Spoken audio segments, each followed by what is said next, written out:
Hey everybody, welcome to my YouTube channel. This is Roland Comtois. It is the holidays and it is a very difficult time for a lot of people. And I thought that I would spend a couple of minutes here with you sharing my thoughts or insights about grief and loss. I've experienced it myself deeply and profoundly with the loss of my mother and many of my friends. I understand loss through the eyes of the people that sit before me at my events. I feel their grief and loss. I feel their pain. And so I thought I would share a couple of things with you that maybe helpful hints and tidbits of information to guide you. But let's face it, everybody grieves on their own. They grieve their own way, and we all have our own experiences with grief. But here are a couple of things I was thinking about for today. Number one is one of the things that happens when we're in grief, especially around the holiday season, we seem to kind of place ourselves in circumstances and situations where we're alone.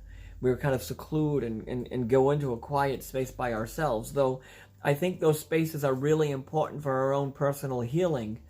But I also think that we have to step outside of that, because I think the people around us, around you, do want to help you and do want to support you through your grief and loss.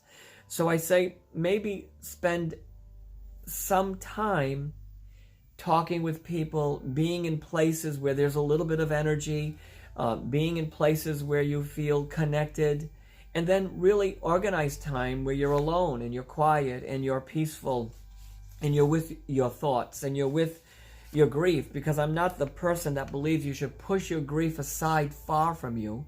I think you really have to invite it in and go with it wherever it leads you. And none of this is easy, though. Nothing about this is simple.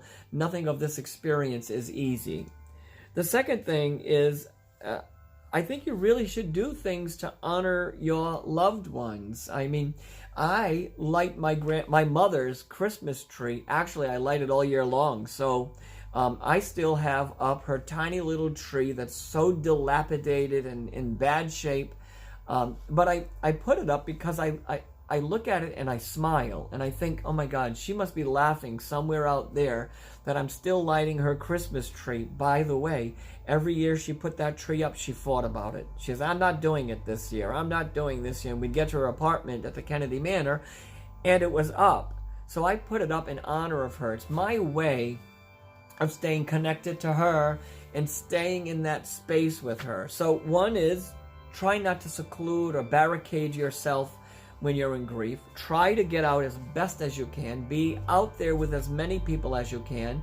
And then try to have some moments when you're alone. Second, honor them. Do something that honors them. Donate something in their name to some organization. If they loved animals, give a bag of food to the RISPCA or some organization in your neighborhood. Or do something that awakens them.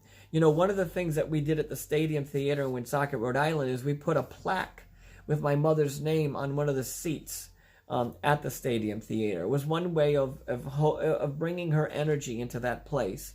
So coming up with a little plan to get yourself through the holiday season about honoring and remembering them is a great thing to do.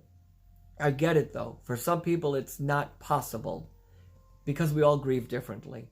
And we all have our own experiences. I appreciate and respect that more than I can tell you. And then the final thing for today is, I would do everything in my power to remember the love. Often people say time heals all wounds. That's not, I get it. I get the analogy. I get it. But I think what really helps to heal the wounds is the remembrance of love.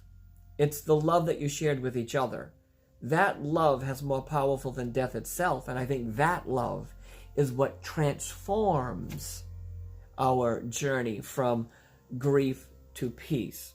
So these are a few little things that you can do, and I will be back again on YouTube with more stories to share with you, and more tidbits, more helpful hints, and of course, as always, I send you love, and I thank you for joining me here.